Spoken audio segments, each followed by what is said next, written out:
Assalamualaikum warahmatullahi wabarakatuh. Baiklah, mahasiswa semua, kita bertemu pada mata kuliah Veto Maternal, yaitu materinya setelah mid semester ya. Setelah mid semester, yaitu yang pertama kita membahas tentang cara-cara diagnostik. Jadi cara-cara diagnostik dalam mata kuliah Veto Maternal itu terdiri dari ada USG, kemudian CTG, Doppler, kemudian amniosentesis dan fetoskopi. Nanti kita akan membahasnya satu persatu. Jadi kesempatan ini yang pertama kita bahas adalah mengenai USG. Yang pertama kita masuk ke USG. USG disebut juga adalah ultrasonografi. Jadi ultrason USG ini dia sebenarnya aman ya untuk ibu hamil karena hanya menggunakan gelombang suara frekuensi yang nanti dipantulkan menjadi sebuah gambar. Jadi dia tidak ada menggunakan sinar X yang bisa membahayakan janin. Jadi USG ini termasuk aman. Jadi kita lihat pengertiannya. Pengertian USG ini adalah pemeriksaan menggunakan gelombang suara frekuensi tinggi. Jadi dalam pemeriksaan USG dilakukan oleh dokter spesialis. Tapi sekarang kita lihat di pelayanan puskesmas juga sudah bisa dokter umum yang melakukannya. Bahkan mungkin ada bidan yang bisa melakukan, tetapi mungkin ada syarat atau prinsipnya ya, berarti yang sudah memahami atau sudah mengikuti pelatihan. Jadi sebenarnya ini menjadi tanggung jawab dokter spesialis untuk melakukan pemeriksaan ini sehingga dia bisa mengevaluasi kondisi janin dan ibu secara detail. Jadi tujuan melakukan USG ini adalah mendiagnosis kondisi organ dalam kehamilan. Jadi bisa menggambarkan kondisi bayi di dalam kandungan ya. Dari awal kehamilan sampai akhir kehamilan itu bisa kita lakukan mendiagnosis kondisi kehamilannya dan juga bisa mendeteksi berbagai penyakit mungkin terdapat di dalam uterusnya. Nah, USG ini dia bersifat non-invasif. Ya, non-invasif berarti aman ya, aman karena uh, tidak ada pembedahan di sini, cukup hanya seperti mengoleskan gel, kemudian menggunakan alat USG-nya dengan menempel di perut ibu. Jadi dia bersifat non-invasif, aman dan tanpa radiasi.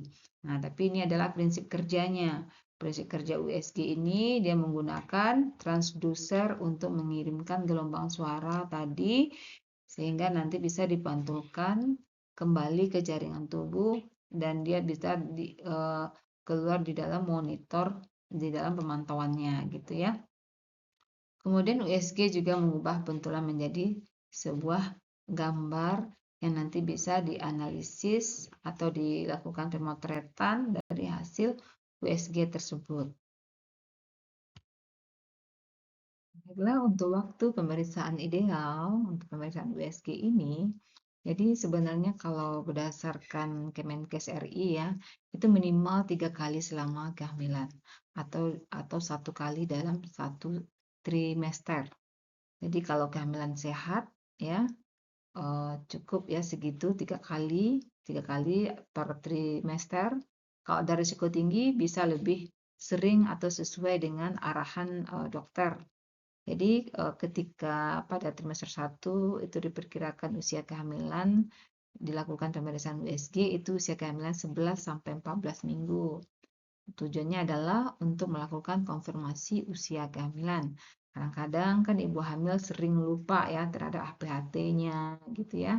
Sering ini. Jadi mungkin untuk kepastiannya, untuk kondisi pasti janin di dalam terus ibu, maka bisa dilakukan pemeriksaan USG untuk mengkonfirmasi usia kehamilan. Kemudian juga pada trimester 2 itu minggu ke-18 sampai dengan 24 minggu untuk mengevaluasi detail anatomi tubuh janin seperti otak janin, perkembangan otaknya, jantungnya, tulang belakang serta perkembangan ekstremitas janin, kaki dan tangan janin. Itu pada trimester 2. Kalau untuk trimester 3 biasanya melakukan evaluasi pertumbuhan janin, ya, melihat volume air ketuban dan fungsi plasentanya. Jadi sudah bisa terdetek di dalam pemeriksaan USG. Oke, kita masuk ke jenis-jenis USG. Jenis-jenis USG itu ada 3. Ada USG transabdominal, ada USG transvaginal, ada USG Doppler. Kalau USG transabdominal berarti alat digesekkan di atas perut, itu pakai gel, ya. Kemudian kalau USG transvaginal itu alatnya kecil, seperti apa namanya itu? Jadi bisa dimasukkan ke dalam vagina, ya. Jadi gambarnya bisa terlihat jelas, ya, terlihat jelas tapi tidak di atas perut, ya, tapi masuk ke vagina.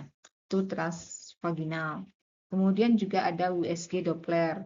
USG Doppler ini merupakan tambahan USG, itu biasanya trimester 2 sampai 3 itu bisa terdengar detak jantungnya, bisa mengecek aliran darah, tali pusat, ya, atau plasenta. Jadi bukan hanya USG sendiri, tapi juga bisa terdeteksi denyut jantung janin. Nah, kemudian berdasarkan gambar yang dihasilkan, itu ada disebut juga USG 2D. 2D ini atau 2 dimensi. 2 dimensi ini sebenarnya standar nasional, ya, hitam putih saja warnanya. Jadi kelebihannya ini dia akurat, ya, buat dokter bagaimana mengukur kepala, perut, ya, tulang janin itu bisa diukur menggunakan 2D ini juga. Jadi kemudian ada juga yang USG 3D. Kalau 3D ini warnanya timbul, ya, di 3 dimensi seperti apa, ya, seperti patung lilin itu. Jadi kelebihannya itu muka bayi, hidung, bibir itu kelihatan lebih jelas, ya. Bagus untuk mendeteksi jika mungkin ada kelainan pada bibir. Nah, tapi ada kekurangannya juga. Kekurangannya kalau air ketubannya sedikit atau bayi menutup muka, gambarnya jadi blur, ya. Nah, kemudian ada juga yang 4D. 4D ini gambar 3D itu bergerak, ya, bergerak. Videonya real time, lebih jelas. Itu bedanya dengan yang 3D. Dia seperti 3D, tapi videonya ada dan bisa bergerak, ya. Kelebihannya itu bisa terlihat lebih jelas, ya, ada pergerakannya, ya. Kemudian ada juga disebut dengan USG Doppler warna. USG Doppler warna ini dia seperti USG 2D, tapi pembuluh darahnya itu ada dikasih warna merah dan biru. Jadi kelebihannya di sini aliran darah bayi itu lewat di tali pusat ke otak, ke plasenta itu lancar, ya.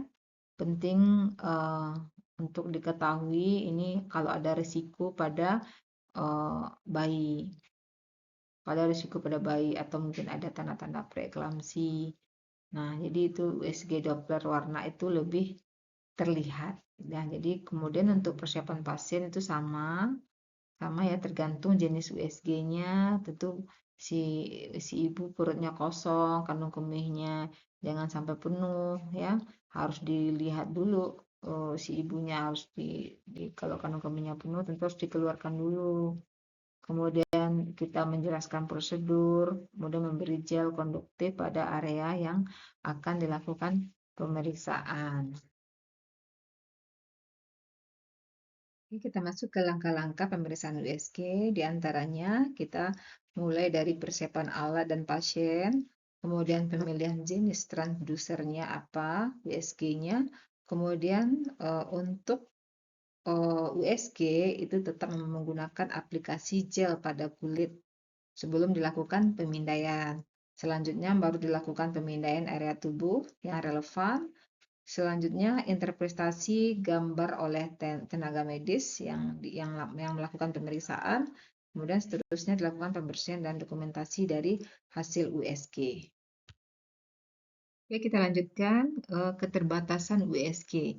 Jadi USG ini tidak mesti bisa semua terlihat ya. Jadi USG juga memiliki keterbatasan.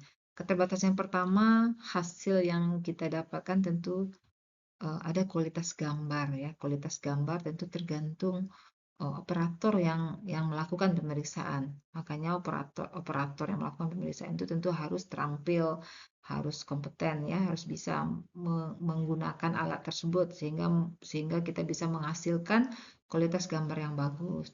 Kemudian juga tidak efektif untuk bagian tubuh yang berisi gas atau paru-paru atau tulang padat ya, itu tidak kurang bisa dibaca oleh USG. Nah, jadi tergantung kondisi sebenarnya, tergantung kondisi ibu, misalnya, misalnya contoh kondisi ketuban, misalnya ketubannya sedikit, plasentanya di depan, jadi posisi bayi itu kan bisa nutup, jadi gambarnya juga nggak bagus nanti terlihat, gitu ya. Jadi tidak semua bisa terlihat, ya bisa misalnya mau melihat kelainan kromosom, fungsi organ, ya itu nggak bisa dilihat di dalam USG. Jadi memang untuk memotret bagian tertentu saja yang bisa dalam USG. Kemudian USG ini juga bisa memerlukan pemeriksaan lanjutan seperti CT scan, MRI ya. Kemudian kesimpulannya di sini USG ini adalah merupakan sebuah alat diagnostik. Ini penting untuk saat ini. Kadang-kadang ini merupakan juga pemeriksaan yang wajib ya USG ini. Kemudian dia serbaguna juga, aman dan efektif juga ya dalam berbagai bidang kesehatan atau kedokteran. Kemudian juga dibutuhkan juga pelatihan untuk hasil interpretasi yang lebih akurat. Nah, ini adalah beberapa contoh menggunakan jenis USG 2D, 3D, dan 4D.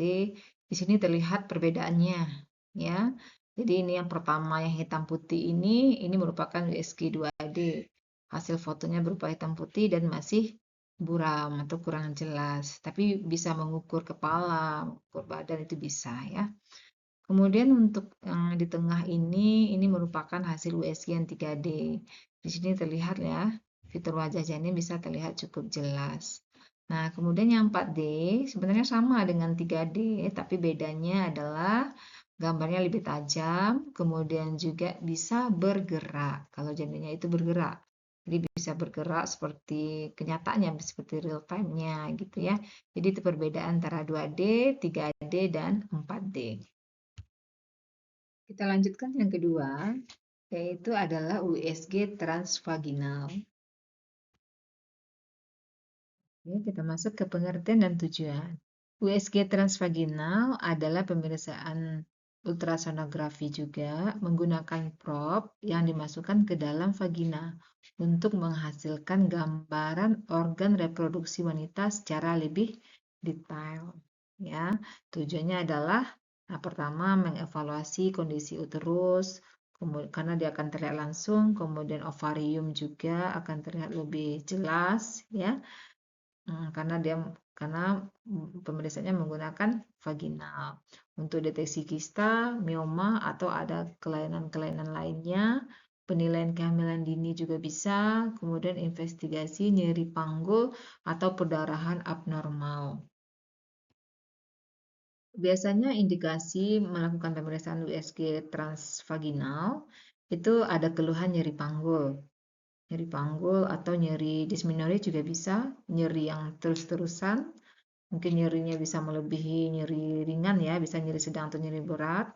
Ada keluhan seperti itu yang secara terus-menerus, kemudian ada indikasinya perdarahan uterus abnormal, kemudian ada infertilitas, ya, pasiennya sudah infertilitas lebih dari 1 tahun, kemudian pemantauan folikel juga bisa, kemudian juga bisa mengevaluasi kehamilan awal.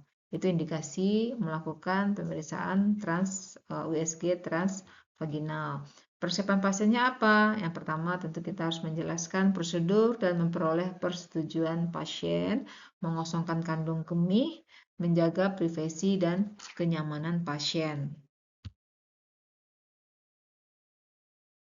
Ini adalah prosedur menggunakan USG transvaginal seperti prop ditutup, pelindung dan diberi gel, pasien posisinya litotomi, kemudian prop dimasukkan perlahan ke dalam vagina, organ produksi dievaluasi secara sistematis melalui hasil pemeriksaannya. Kemudian keunggulannya apa? Keunggulannya itu resolusi gambarnya lebih tinggi, visualisasi organ panggulnya lebih jelas, efektif untuk kehamilan usia dini. Tapi dia juga ada keterbatasan. Apa keterbatasannya? Itu dapat menimbulkan ketidaknyamanan ya karena melewati vagina ya pemeriksaannya. Bidang pandang lebih sempit dibandingkan USG abdominal karena terbatas karena bisa langsung sampai ke uterus ya, memfoto uterus dan ovarium. Kemudian tidak selalu cocok untuk semua pasien. Biasanya temuan normalnya itu bisa ditemui uterus atau endometrium itu bisa kalau untuk ibu hamil ya. Kalau untuk ibu hamil bisa menemui uterus atau endometriumnya sesuai dengan usia reproduksinya. Kemudian kalau untuk ibu ibu biasa atau ibu tidak hamil, nah bisa mengecek juga ovariumnya dengan folikel normalnya bagaimana itu bisa terlihat. Kemudian juga temuan normalnya bisa kita menemukan misalnya tidak ada ditemui massa atau cairan patologis itu bisa juga ditemui di dalam pemeriksaan ini. Nah, kemudian jadi pemeriksaan USG transvaginal itu merupakan metode yang penting juga ya untuk masa-masa untuk organ reproduksi, untuk mengevaluasi organ reproduksi wanita dengan akurasinya cukup tinggi, tapi juga aman ya. Oke, kita masuk ke USG Doppler. USG Doppler ini jenis ultrasonografi yang mengevaluasi aliran darah dalam pembuluh darah, biasanya untuk mendeteksi arah dan kecepatan aliran darah. Ini banyak digunakan dalam kardiologi, radiologi, dan kebidanan juga ada. Gelombang suaranya dipantulkan oleh sel darah merah yang bergerak mengalami perubahan frekuensi. Jadi kalau frekuensinya naik, dia akan mendekat ke transducer. Jika turun, dia menjauh dari transducer. Jadi mesin USG-nya itu mengubah frekuensi ini menjadi gambar dan grafik aliran darah. Nah, ini adalah jenis-jenis USG Doppler. Nah, pertama itu ada color Doppler. Color Doppler ini terlihat di sini ada dua warna ya. Dia akan menampilkan aliran darah dalam warna.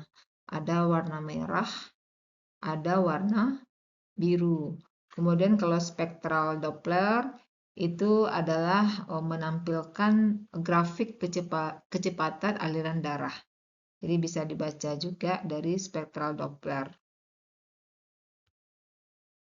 Oke, indikasi pemeriksaannya USG Doppler ini adalah untuk melakukan pemeriksaan pembuluh darah arteri dan vena, deteksi trombosis vena dalam atau DVT, kemudian bisa juga evaluasi stenosis arteri karotis, atau memantau aliran darah janin dan plasenta juga bisa, atau pemeriksaan jantung janin dan dewasa juga bisa melakukan dengan melakukan pemeriksaan USG Doppler ini. Untuk interpretasi gambar, berdasarkan color Doppler tadi, ada menunjukkan warna merah dan biru. Nah, warna ini menunjukkan arah aliran. Kalau merah, berarti dia mendekat ke transducer. Kalau biru, berarti dia menjauh ke dari transducer. Jadi kecepatan dan pola aliran, kalau laminar itu normal, turbulen itu ada gangguan, ada indikator stenosis atau insufisiensi katup.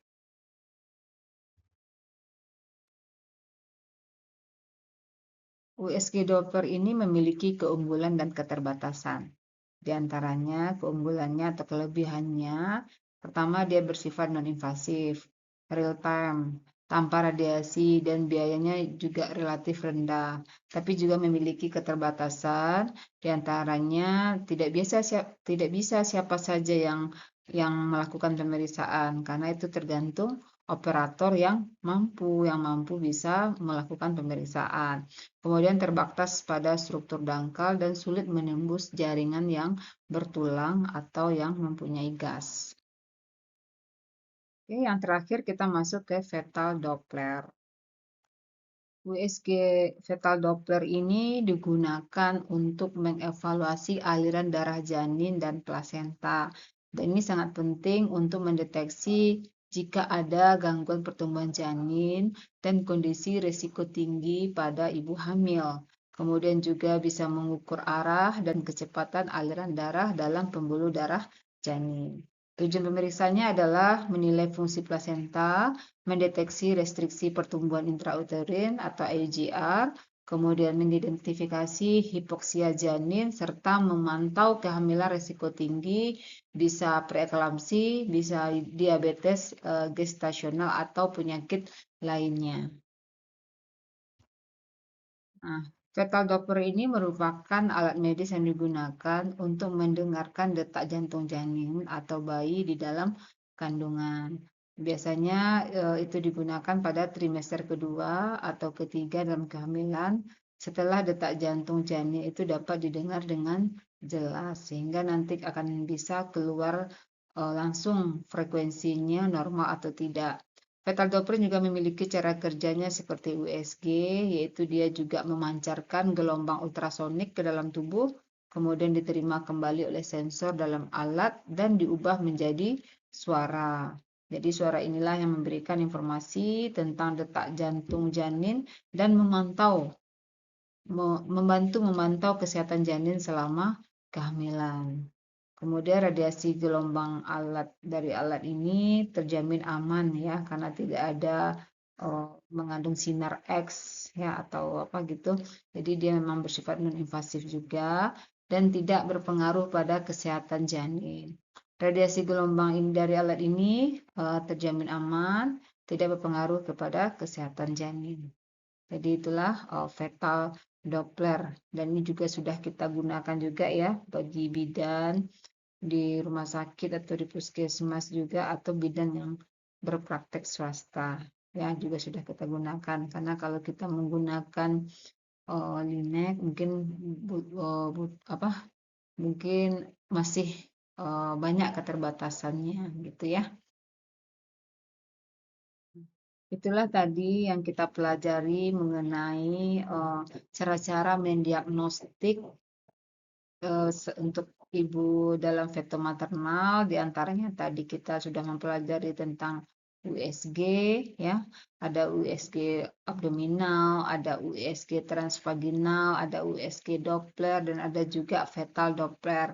Jadi mohon teman-teman semua, mohon dicermati dan dipelajari lagi, nanti mohon dibikinkan kesimpulannya ya, yang telah kita pelajari hari ini. Itu saja yang dapat saya sampaikan dan yang saya jelaskan. Terima kasih atas perhatiannya. Assalamualaikum warahmatullahi wabarakatuh.